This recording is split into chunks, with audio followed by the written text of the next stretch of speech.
In this video, we will learn about basic windows in MATLAB.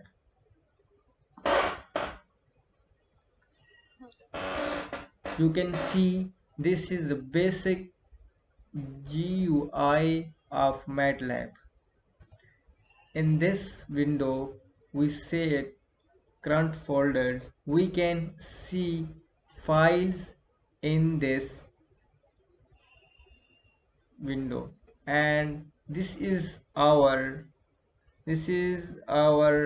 command window. Here we write our command to get the answers, and this is a workspace window.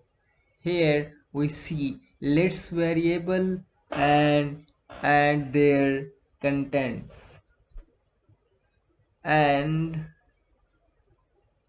we can select where you will save the file here.